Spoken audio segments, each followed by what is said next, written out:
Y a las 9:11, aquí estamos todos prontos para comenzar con esta mesa de viernes. En esta mañana espectacular, que yo entiendo que tiene las condiciones ideales, pero les aclaro que uno de los participantes de la mesa me esperó con una piedra en cada mano. Me dijo, me dijiste que estaba fantástico el día, me vine de remerita y si me enfermo la culpa es tuya. Por lo general no todos coinciden con mis apreciaciones climáticas, pero en este caso la recriminación es muy fuerte, porque yo dije, está fresco, hay que tenerlo en cuenta, pero cuando salgas de acá, seguro que te vas a morir de calor. Bueno, pero viniste con saco, ¿no? Yo, de verano, un saco liviano de verano. Como habrán visto, el que me contestó inmediatamente fue Juan Grompone. Aquellos que escucharon que Romina y Nico se referían a la presencia masiva de gente en la plaza, les cuento, hay 2 cruceros amarrados en el puerto de Montevideo. Eso explica los 18 gigantescos ómnibus que acabo de ver y esa cantidad de gente que ahora va disminuyendo seguramente para seguir a otros destinos, pero en todo caso vale la pena tenerlo en cuenta. Montevideo sigue siendo un centro atractivo turístico. La mesa es presentada por Bodega Jiménez Méndez, para sus líneas alta reserva y 100 años reserva familiar.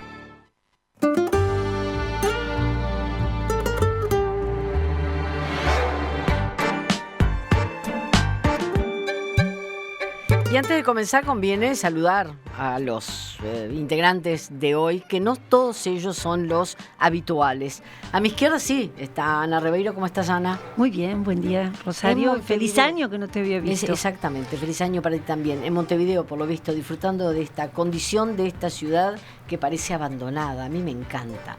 Ay, no, Montevideo en enero es difícil de abatir, es una cosa preciosa. Juan Grompone, que ya lo escucharon, fue el protestante. Montevideo está muy linda y es como debería ser, sí, porque en realidad hay demasiados autos y demasiada gente ya en Montevideo. Bueno, pero no tanto como hoy, como la tranquilidad de hoy, ¿verdad? Hoy está particularmente vacía. A mi derecha sí están las 2 grandes novedades de hoy. Por un lado, Diego Fischer, que no significa una novedad porque ha estado aquí como entrevistado, es escritor y periodista, recordémoslo, conductor y director del programa de televisión Los Notables y autor de más de una docena de libros en los cuales en muchos casos se ha ocupado de personajes que tienen que ver con nuestro país y muchas de ellas son mujeres. Hay cierta tendencia entonces a develar misterios de estas mujeres que de alguna forma tuvieron un papel importante en nuestra historia.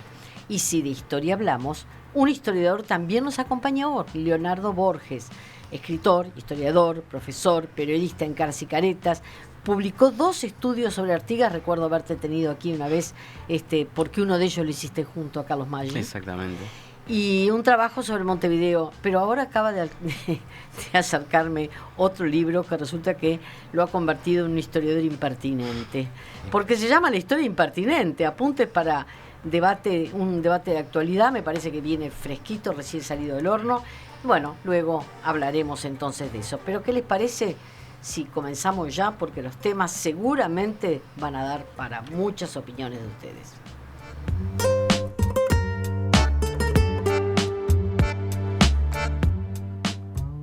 Hablemos de repetición escolar, que parece que el año que acaba de terminar, todavía lo sigo llamando este año y estamos en 2017, bueno, pero en el 2016 parecería que alcanzó su mínimo histórico. El Consejo de Educación Inicial y Primaria, el CEIP, informó el pasado lunes que los índices de repetición en las escuelas tuvieron una nueva baja en ese año que acaba de culminar, 2016. La cifra se redujo al 4,7%, es decir, 11.668 alumnos, respecto al año anterior, 2015, logrando así un nuevo mínimo histórico. La cantidad de repetidores viene en descenso desde el año 2003 y en estos 13 años la cifra se redujo a la mitad. ¿Qué opinan ustedes respecto a este dato? Bueno, a mí me parece que la cantidad de repetidores no indica nada. Porque bastaría con que yo decretara no hay más repetidores para que no haya más repetidores y se acabó. Yo creo que todo esto viene de que la educación continúa asociada al sistema de fábrica, a que todos son los mismos, a que todos se visten igual, que todos estudian lo mismo y en los mismos tiempos. Y hay una gran discrepancia, lo he dicho muchas veces, en las aptitudes humanas. son variables para cada tema, para la lengua, para la matemática, para las ciencias sociales, y son diferentes en cada persona, y no solo son diferentes las aptitudes de las personas, sino también diferentes la velocidad a la cual las aprenden. Y creo que la repetición, en definitiva, es consecuencia de entrar a una edad fija a la educación, y no a un nivel de competencia fijo. Si yo me imagino que una educación inclusiva y pensada en el siglo XXI debería hacer que la educación inicial se ocupara de averiguar en qué momento el niño o la niña está en condiciones de acceder a la educación primaria. Es decir, que puede llevar más años que los que están previstos hoy mismo. Exactamente. ¿Quién dijo que a los 6 años todo el mundo está apto para maduro para aprender a leer y escribir? Algunos lo pueden estar a los 4 años y otros lo pueden estar a los 8. Así que creo que el gran problema es que la educación inicial cumple un papel absurdo y no el papel que debería cumplir. Sin embargo, hay quien sostiene, Florita entre ellos, que es el que se ha logrado, a partir de la obligatoriedad, se ha logrado resultados que están luego en estas consecuencias. Con todo el respeto que me merece mi amigo Héctor Florit, creo que tiene un enfoque antiguo de lo que debería ser el problema de la educación. Y yo creo que además esto que estoy diciendo, que entrar por el nivel de aptitudes, es una cosa bien conocida, pero es un mal del Uruguay. Por ejemplo, todas las universidades del mundo lo que tienen es una prueba de aptitudes para ingresar al nivel universitario, excepto el Uruguay, que ha rechazado sistemáticamente. En la Universidad Uruguaya no es necesario una prueba de aptitudes para saber si se puede seguir una carrera. Y así los grandes fracasos que ocurren. Bueno, también se podría plantear que por lo menos mi generación recuerdo haber dado examen de ingreso para entrar al liceo. Y hoy me acabo de enterar que hay colegios, como el que asisten mis nietos, que tienen un examen de egreso en 6º año.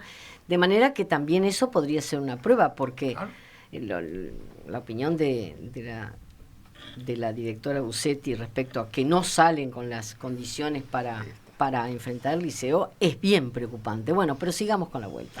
Bueno, yo creo que de alguna manera los números en sí mismos no son malos, creo que es una buena noticia, pero estoy de acuerdo con Grompone que hay que ver la educación como un tema integral, no solo la escuela, sino la escuela, el liceo, la educación terciaria. Evaluar es siempre traicionar. Y la evaluación es en sí misma un fin, ¿verdad? Porque la evaluación genera aprendizajes, o debería generar aprendizajes, y no debe ser solamente una acreditación o un número que le ponemos a un chiquilín para que pase. Por lo tanto, me parece que, y acá también apuesto a lo que dice Grompone, podemos llamarle competencias en vez de aptitudes, ¿no? Yo creo que de alguna forma el Uruguay tiene una formación docente y una educación de los años 50 para gurises del siglo XXI. Entonces, de alguna forma, ahí es donde estamos errándole, ¿no? ¿Por qué? Porque formamos en el IPA y en los SERP a los chiquilines, a los gurises, para que formen a ideales alumnos del año 1950, que en el año 1950 no estaba democratizada la educación, solo un pequeño grupo llegaba y por eso la educación tenía un nivel tan alto, porque solamente un pequeño grupo podía llegar. Entonces me parece que, si bien los números son interesantes, tenemos que tratar de generar una integralidad a la hora de entender la educación, y no solamente en chacras, la escuela, el liceo, la universidad. ¿Estás tan seguro de lo que acabas de decir, Leonardo, respecto a que solo algunos llegaban? Digo, porque a nivel primario en algún momento se consideró que realmente el acceso a la educación a nivel primario, no universitario, en este país fue desde los años 50 bastante universal, ¿no? Claro, pero en el año 63, por ejemplo, el informe de la CIDE decía que había un 30% de repetición. Por ejemplo, volviendo al tema, ¿no? Había un 30% de repetición. Ahora estamos en el 4,7. Por eso digo que no es una mala noticia en sí misma, pero tampoco es la solución de ninguna cosa ni la panacea. Lo que habría que preguntar es, bueno, si los criterios de 1950 son los mismos criterios que se aplican ahora a la hora Totalmente en el momento de evaluar, ¿no? Y ya que hay 2 docentes presentes, a mí me gustaría preguntarles, porque creo que tienen la autoridad para responder, es cómo reciben ellos, ustedes, cómo reciben a esos muchachos, a esas chicas que egresan de primaria. La propia directora general de primaria ha reconocido que no están Irupe, aptos, que no saben comprender el titular de un diario, pero qué mejor que preguntarle a Ana María y a Leonardo cómo llegan esos chicos, esos muchachos al liceo. Sí. Bueno, a mí me gustaría responder lo que Diego dice, pero me gustaría señalar que cuando te equivocaste en el año, y dijiste, es este año, y estabas hablando, eso tiene un nombre y se llama lapsus calami. Es lo más habitual. Estamos sucede. a 6 de enero. Exacto, hace 6 días. Comenzamos el 2017. Bueno, yo estoy seguro que si tengo que poner fecha todavía en algún documento, se me va a escapar el 2016. Eso que acabas de decir, se te escapa el año anterior, se llama lapsus calami, los historiadores lo conocemos bien, porque cuando manejamos documentos tenemos que estar seguros si los que dice que es tal año es porque suele suceder a los primeros días del año. Y me gusta citarlo porque calami, o sea, calamidad, es la palabra exacta en este caso. ¿Cómo nos cae en este enero en el que algunos lucen tu bronceado y otros tenemos bronceado de computadora, pero estamos contentos de estar en casa con aire acondicionado en Montevideo desierto? Que no es el caso acá. Que no es el caso acá. Pero, porque acá en este estudio hace calor. Pero en esta fecha, en que es difícil encontrar temas para la tertulia, en los que todos ponemos el cerebro en remojo, ¿no? En esta fecha, ¿cómo te cae una noticia en la que las voces son tan contradictorias? Porque te están diciendo, como dijo Leonardo, ojalá sea cierto, es una buena noticia, pero la directora Irupe Busetti acaba de decir, lo ha dicho varias veces, llegan calamitosamente, no saben, no todos, obviamente. Algunos, los sectores más vulnerables, ¿no? Más vulnerables, que además en todas las cifras que nos dieron, dice claramente que pese a que ha descendido ese número, la brecha entre los colegios que reflejan un medio socioeconómico acomodado y los de bajo contexto, que es en donde se sigue dando los índices mayores de repetición, sigue siendo idéntica. O sea que no se ha cambiado nada estructuralmente. Entonces, si estamos hablando del factor repetición, los países que han anulado la repetición, que han cambiado sinceramente la política a propósito de la repetición y no han hecho de la repetición una figura oscura de la cual se libra uno casi por decreto e incluso obligando a los maestros a tener unas consideraciones extras que son lo contrario a lo que era la educación del 50, basada en el sentido del esfuerzo, usted siga que, total, el sistema le va dando peajes y llega hasta el final, aunque no sepa leer el diario cuando egresa. Esas dos cosas distintas. Si estamos hablando de verdad trabajar la figura de la repetición, eso exige una componenda de cosas muy grandes. Para empezar, anular la repetición implica, voy a centrar la evaluación, no en el alumno para castigarlo, sino en el sitio en donde se educa, porque ese sitio le tiene que garantizar que él aprenda de alguna manera hasta el final del proceso y de la estadía en el centro educativo. Eso implica, vamos a evaluar más al centro que al alumno. Aquí no se deja evaluar los centros, porque se estima que eso puede perjudicar, y se lo ha trabado más de una vez. Pero eso implica además que los sitios tienen que brindarle una categoría material absoluta y que el docente tiene que tener un nivel de consideración en la sociedad, de preparación y de autoridad moral e intelectual que no estamos trabajando. Entonces, ¿de dónde salen estas cifras? Yo sé que hay gente que hace muchas cosas, no quiero ponerme en la vereda enfrente a decir todo lo que se está haciendo está mal. Y sé que hay gente que, como Florí, cree sinceramente que la sumatoria de todas esas pequeñas cosas van a producir un milagro. Yo ayer no puse mis zapatos en Reyes, o sea, hay cosas en las que ya no creo, soy una escéptica, pero yo quisiera tener una cuota de esperanza. Ahora, brevemente te contesto. A mí me llegan ya muy grandes y en un centro educativo privado, en donde vienen alumnos con becas de sitios muy distintos, y vienen alumnos de colegios de contexto medio y medio alto, Universidad Católica. Entonces, te digo, me llegan muy bien, me llegan bilingües o trilingües, me llegan bárbaros, pero a veces tienen, incluso ellos, problemas de comprensión de textos. O sea, que es algo que atraviesa todo nuestro sistema educativo, en todos los niveles y en todos los tipos de enseñanza, pública, privada. Pero estamos frente a un problema grande que hay que resolverlo muy bien. Y hay que resolverlo con una generosidad y una altura nacional por encima de lo político que este país hasta ahora no ha tenido. Pero nos embretamos en el tema político cuando hablamos de educación y no lo resolvemos. Lo convertimos en tema de campaña y no lo resolvemos. Es muy doloroso lo que nos está pasando. Sin embargo, hay experiencias que están demostrando que, sin recurrir a la repetición, lo que hacen es agregar días para, por ejemplo, empezar antes las clases y poner a tono a los alumnos. Eso sucede en liceos privados, pero gratuitos, de contextos muy difíciles, o de utilizar lo que tradicionalmente son vacaciones como el turismo para hacer pruebas. Es decir, hay fórmulas que se están empleando en contextos realmente vulnerables y críticos y que por lo visto no han necesitado de la repetición. Juan me mira con cara de... No creo que es mucho en eso, porque hay medidas hechas hace 50 años ya en Estados Unidos en que muestran la campana de Gauss, es decir, cómo es la dispersión.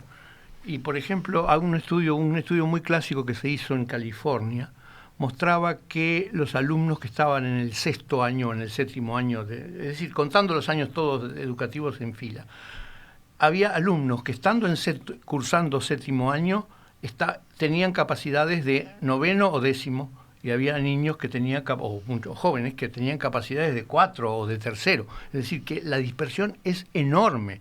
Entonces, si yo tengo 3 o 4 años de atraso respecto a lo que correspondería, no me lo arreglan una semanita de turismo.